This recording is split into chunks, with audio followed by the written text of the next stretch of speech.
Hello बच्चों, welcome to Harsh academy. I am Priyanka Chaurasia. तो मैं आज लेकर आई हूँ आप लोगों के लिए चैप्टर 3 का एनसीईआरटी सॉल्यूशन। इससे पहले वाली वीडियो में मैंने सारे इसके लेक्चर्स कंप्लीट करा दिए हैं, इसके वर्कशीट कंप्लीट करा दिए हैं। आज मैं लेकर आई हूँ एनसीईआरटी सॉल्यूशन, जो कि है चैप्टर 3 मोशन ऑफ द अर्थ। ठीक है, तो चलो स्टार्ट करते हैं।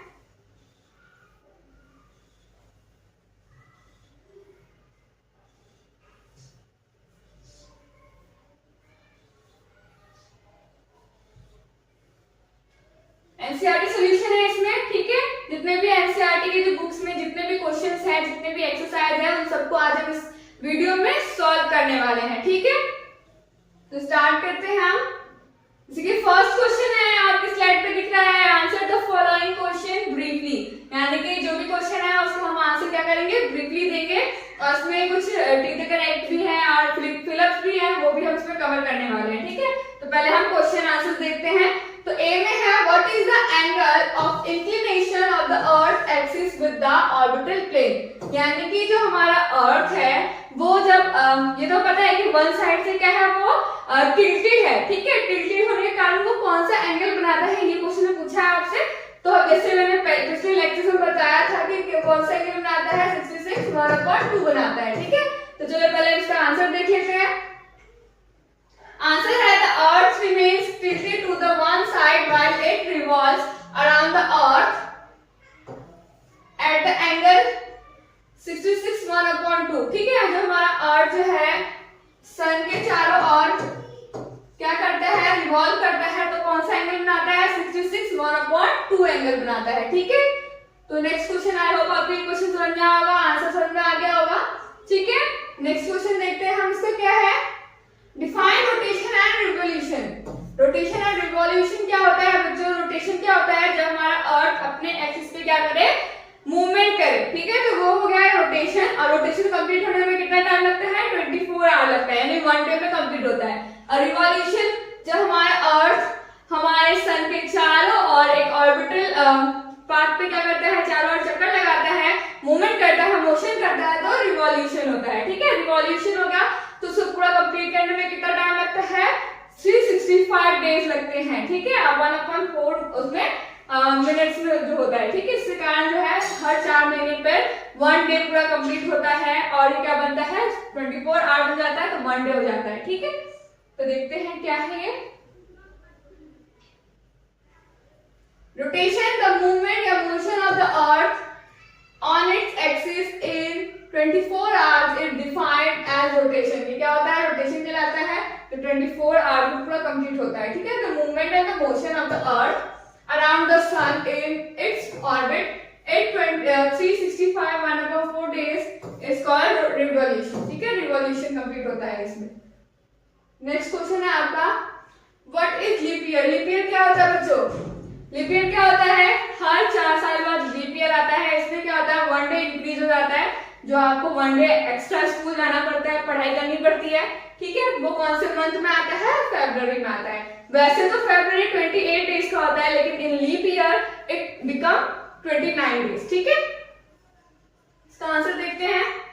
It is the year when the month of February has 29 days instead of 28 days. यानी 28 डेज की जगह कितना दिन हो जाता है, 29 डेज हो जाता है। ठीक है, every 4th year is a leap year. हर 4 साल जो बाद आता है, यानी हर 3 साल बाद 4th ईयर जो होता है वो लीप ईयर कहलाता है। ठीक है, differentiate between summer and winter solstice. तो difference between summer and winter solstice होता है कि समर सॉल्स्टिस में क्या होगा, गर्मी होगी हमारे किसमें, नॉर्थन हेमिस्फीयर में। विंटर सॉल्स्टिस में क्या होगी, नॉर्थन हेमिस्फीयर में ठंडी होगी, लेकिन साउथर्न हेमिस्फीयर में क्या होगी, गर्मी होगी। ठीक है, समर सॉल्स्टिस में नॉर्थ साइड में तो गर्मी होगी, लेकिन जो हमारा साउथर्न हेमिस्फीयर है उसमें ठंडी होगी। और विंटर सॉल्स्टिस क्या है, कहाँ विंटर होगा, नॉर्थन हेमिस्फीयर में विंटर होगा, तो साउथर्न हेमिस्फीयर में क्या होगी, गर्मी होगी। It is clear. जो हमारा समर सॉल्स्टिस है वो 21 जून से स्टार्ट होता है हमारे नॉर्थन हेमिस्फीयर में। और हम विंटर सॉल्स्टिस देखें, यानी विंटर सॉल्स्टिस हमारे नॉर्थन हेमिस्फीयर के अकॉर्डिंग देखें तो 22 दिसंबर में स्टार्ट होता है। ठीक है, अगर विंटर सॉल्स्टिस हम अगर सॉर्थर्न हेमिस्फीयर में देखें, वहां जहां पे गर्मी है, ठीक है, गर्मी होने के कारण वहां पे भी क्या होता है 22 दिसंबर से ये गर्मी हमारे सॉर्थर्न हेमिस्फीयर में स्टार्ट होती है, ठीक है। आई होप आपको समझ में आया होगा। तो देखते हैं हम इसका answer, summer solstice and winter solstice, ठीक है। समर सॉल्स्टिस के जितने पॉइंट्स होंगे इस साइड और विंटर सॉल्स्टिस के इस साइड, ठीक है। फर्स्ट पॉइंट है बच्चों कि समर सॉल्स्टिस का फर्स्ट पॉइंट देखो क्या है। समर सॉल्स्टिस अक्योर्ड 21 जून इन नॉर्थर्न हेमिस्फीयर। नॉर्थर्न हेमिस्फीयर में 21, ठीक है बच्चों, ये 21 होगा यहाँ पे। 21 को हमारा क्या होता है, हम नॉर्थर्न हेमिस्फीयर में समर सॉल्स्टिस स्टार्ट हो जाती है, ठीक है। अब विंटर सॉल्स्टिस देखें नॉर्थर्न हेमिस्फीयर में, तो विंटर सॉल्स्टिस अक्योर्ड 22 दिसंबर इन नॉर्थर्न हेमिस्फीयर, ठीक है, जब विंटर हमारे स्टार्ट होते हैं हमारे नॉर्थर्न हेमिस्फीयर में, ठीक है, जहां हम रहते हैं। फिर the whole northern hemisphere experience most heat and light, यानी कि गर्मी होने के कारण नॉर्थर्न हेमिस्फीयर में सबसे ज्यादा हीट और लाइट हमें देखने को मिलता है, ठीक है। और देखिए हम विंटर सॉल्स्टिस में नॉर्थ हेमिस्फीयर में क्या होता है, northern hemisphere experience less heat and light. Winter solstice के कारण नॉर्थर्न हेमिस्फीयर में क्या होता है बच्चों, कम हीट होती है, कम लाइट होती है, जिसके कारण वहां क्या होती है, थोड़ी ठंड होती है, ठीक है। नेक्स्ट देखते हैं थर्ड पॉइंट हमारा ये क्या होगा, इधर वाला सारा हमारा समर सॉल्स्टिस होगा, इधर वाला विंटर सॉल्स्टिस का। It is summer in the northern hemisphere, इस टाइम पे क्या होगा, गर्मी होगी, ठीक है। It is a winter in the northern hemisphere, हमारे नॉर्थर्न हेमिस्फीयर में क्या होगी बच्चों, ठंडी होगी, ठीक है, विंटर सॉल्स्टिस में। डेज आर लॉन्गर, दिन बड़े होते हैं, रात छोटी होती है, ठीक है। Days are longer and nights are shorter, किसमें, समर सॉल्स्टिस में, ठीक है, यानी नॉर्थर्न हेमिस्फीयर में। इसमें देखें तो days are shorter and night are longer. Northern hemisphere में जब विंटर सॉल्स्टिस स्टार्ट होती है तो हमारे दिन क्या हो जाते हैं, छोटे छोटे हो जाते हैं और रात लंबी हो जाती है, ठीक है। Reverse condition prevail in the southern hemisphere, जैसे मैंने बताया था, अगर हमारे नॉर्थर्न हेमिस्फीयर में गर्मी है तो साउथर्न हेमिस्फीयर में उस टाइम क्या होगी, ठंडी होगी, ठीक है। इसमें देखें, इसमें भी यही है, reverse condition prevail in the southern hemisphere. अगर हमारे नॉर्थर्न हेमिस्फीयर में ठंडी है तो गर्मी कहाँ होगी, हमारे साउथर्न हेमिस्फीयर में होगी, ठीक है। इतना क्लियर, अपोजिट होता है, ठीक है। अगर नॉर्थर्न में ठंडी है तो साउथर्न में गर्मी होगी, ठीक है। अगर साउथर्न में ठंडी है तो नॉर्थर्न में गर्मी होगी, ठीक है बच्चों। आई होप कोई कंफ्यूजन नहीं होगा आपको। फिर इक्विनॉक्स क्या है बच्चों, what is an equinox. Equinox क्या होता है, जब सन की रेज जो है इक्वेटर पे डायरेक्ट पड़ती है तब क्या होता है, दिन और रात इक्वल हो जाता है, तो वो इक्विनॉक्स कहलाती है, ठीक है। तो आंसर देखते हैं हम।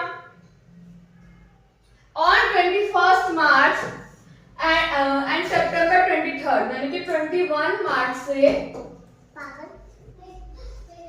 से कब तक, 23 सितंबर तक देखें, 23 सितंबर तक direct rays of the sun fall on the equator. जो हमारा सन जो है वो क्या करता है, सूरज की किरणें कहाँ पड़ती है, सबसे ज्यादा इक्वेटर पड़ती है।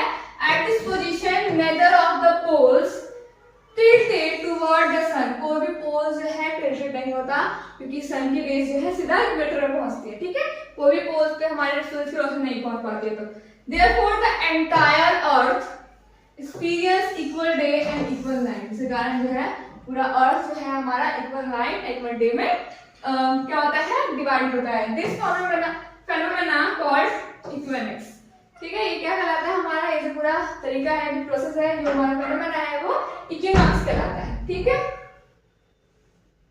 Why does the southern hemisphere experience winter and summer solstice is in different time than that of the northern hemisphere? ये पूछा है कि ऐसा क्यों होता है, साउथर्न हेमिस्फीयर में और नॉर्थर्न हेमिस्फीयर में क्यों मतलब अलग अलग होते हैं, टाइम पर अलग अलग सीजन होता है। क्योंकि दोनों में जो डिफरेंसेस है नॉर्थर्न और साउथर्न हेमिस्फीयर में, उन दोनों में अपोजिट होता है, ठीक है। अपोजिट होने का कारण क्या है, summer solstice, winter solstice and summer solstice दोनों में नॉर्थर्न और साउथर्न में अलग अलग पाया जाता है, ठीक है। The season in northern hemisphere and northern hemisphere are exactly opposite, कि होता है विपरीत होने के कारण ऐसा हमें महसूस होता है, ठीक है। आई होप समझ में आया होगा। नेक्स्ट है why do the poles experiences about 6 month day and 6 month night. जो पोल्स पे है उधर में हमें ऐसा क्यों होता है 6 महीने दिन, 6 महीने क्या होता है दिन और 6 महीने रात, ऐसा क्यों होता है बच्चों? इसका आंसर है when the rays or sun fall directly on the Tropic of Cancer, 21st जून को स्टार्ट हो जाता है, ट्रॉपिक ऑफ कैंसर पर डायरेक्ट रेज पहुंचती है। The area near the south pole receive less heat, ठीक है। इसके कारण क्या होता है सबसे ज्यादा रोशनी कहाँ पहुंचेगी, नॉर्थ पोल में पहुंचेगी, और साउथ पोल में क्या होगी बहुत कम रोशनी पहुंचेगी, ठीक है। The north pole is inclined toward the sun, क्योंकि जो हमारा नॉर्थ पोल होता है क्योंकि ट्रॉपिक ऑफ कैंसर पर रेज पहुंच रही है ना बच्चों, तो क्या होगा जो नॉर्थर्न पोल होगा, नॉर्थर्न पोल पे क्या होगा डायरेक्ट सन रेज पहुंचेगी, टिल्टेड होता है। Places beyond the Arctic circle experience continuous day light, और वहां पे रोशनी ज्यादा पहुंचने के कारण पोल्स की साइड रोशनी पहुंचेगी, तो वहां पे क्या होगा रोशनी पहुंचेगी तो क्या होगा दिन होगा, रोशनी नहीं पहुंचेगी तो क्या होगा रात होगा, ठीक है। तो डे लाइट होता है इसलिए वहां पे दिन देखा जाता है। At this time the northern hemisphere has the opposite season, इसके कारण क्या होता है साउथर्न हेमिस्फीयर में विंटर होगा, अगर समर सोल्स्टिस है नॉर्थर्न हेमिस्फीयर में, तो साउथर्न हेमिस्फीयर में क्या होगा बच्चों विंटर सोल्स्टिस होगा, तो अपोजिट सीजन होगा। The nights are long and areas beyond the Antarctic circle नीचे वाला एरिया जो है हमारा साउथर्न में गेट कंटिन्यूअस नाइट, क्योंकि वहां पे सूरज की रोशनी नहीं पहुंच पा रही है, ठीक है। द रिवर्स विल हैपन 22 दिसंबर, ठीक है। 22 दिसंबर का जब होता है तो उसके बाद उल्टा होता है, फिर साउथर्न हेमिस्फीयर में क्या होगा दिन होगा यानी गर्मी होगी, और उसके बाद नॉर्थर्न हेमिस्फीयर में क्या होगा विंटर सोल्स्टिस होगा, ठीक है। नेक्स्ट है tick the correct. The movement of the earth around the sun is known as, यानी कि मूवमेंट ऑफ द अर्थ जो है सन के वो क्या कहलाता है रोटेशन कहलाता है, रिवॉल्यूशन कहलाता है, इंक्लिनेशन कहलाता है, क्या कहलाता है सन के चारों ओर हम मूवमेंट करें और जब करते हैं उसे क्या कहते हैं तो रिवॉल्यूशन, रिवॉल्व करता है ना तो रिवॉल्यूशन, ठीक है। Direct rays of the sun fall on the equator, तो हमारा इक्वेटर पर डायरेक्ट सन की रेजेस जाती हैं 21 मार्च, 21 जून या 22 दिसंबर, तो 21 मार्च, ठीक है। डायरेक्ट सन पहुंचता है, सन की रेजेस जो है डायरेक्ट इक्वेटर पर 21 मार्च को पहुंचेगा। Christmas is celebrated in summer, Japan, India, Australia. Japan और इंडिया क्या है ये तो नॉर्थर्न हेमिस्फीयर में पाया गया, और ऑस्ट्रेलिया क्या है साउथर्न हेमिस्फीयर में पाया गया। तो अगर देखें तो इंडिया में क्या है क्रिसमस तो ठंडी में मनाई जाती है ना, तो गर्मी कहाँ होगी ऑस्ट्रेलिया में, क्योंकि ऑस्ट्रेलिया क्या है साउथर्न हेमिस्फीयर में है, ठीक है। ऑस्ट्रेलिया इसका राइट आंसर होगा। The cycle of the season is caused due to, season में परिवर्तन जो है किस वजह से आता है रोटेशन की वजह से, रिवॉल्यूशन की वजह से, ग्रेविटेशन की वजह से। बहुत इजी क्वेश्चन है, सबको आता होगा, तो राइट आंसर रिवॉल्यूशन, गुड।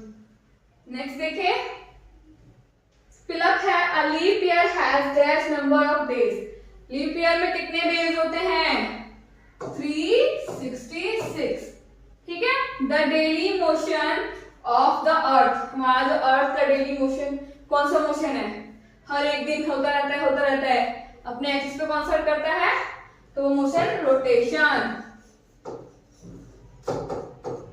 ठीक है।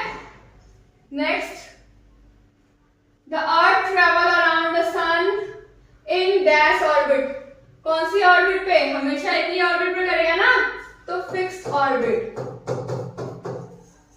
ठीक है। और ये जो ऑर्बिट होता है वो इलिप्टिकल होता है, ठीक है। The sun rays fall vertically on the tropic of dash on 21 June, vertically जो ट्रॉपिक ऑफ कैप्रिकॉर्न होगा, ठीक है। देखो द सन रेज ऐसा कौन सा हुआ है ट्रॉपिक ऑफ कैंसर है कैप्रिकॉर्न, इसमें सन जो रेज है वर्टिकल ट्रॉपिक ऑफ कैप्रिकॉर्न, ठीक है। Days are shorter during dash season, ऐसा कौन सा सीजन है? गर्मी, ठंडी, स्प्रिंग, ऑटम, कौन सा सीजन है कि समर, विंटर, ऑटम, स्प्रिंग में ऐसा कौन सा सीजन है जिसमें दिन क्या होती है? छोटी होती है। तो साफ सीधी बात है, ऑटम और स्प्रिंग में तो क्या हुआ? इक्वल डे एंड नाइट हुआ, लेकिन जो समय है उसमें डेज तो लंबे होते हैं, रात छोटी होती है। लेकिन जो हमारा विंटर सीजन है उसमें days are shorter during winter season, ठीक है। आई होप आप लोगों को ये सारे क्वेश्चन अच्छे से समझ में आए होंगे, आंसर भी आपको मिल गए, ठीक है। इसी के साथ हमारा ये पूरा कंप्लीट होता है। तो थैंक यू सो मच बने रहने के लिए। इसके बाद और भी वीडियो आएंगे हमारे थर्ड चैप्टर का, वो भी जरूर देखना, ठीक है। Stay healthy, stay happy, bye bye.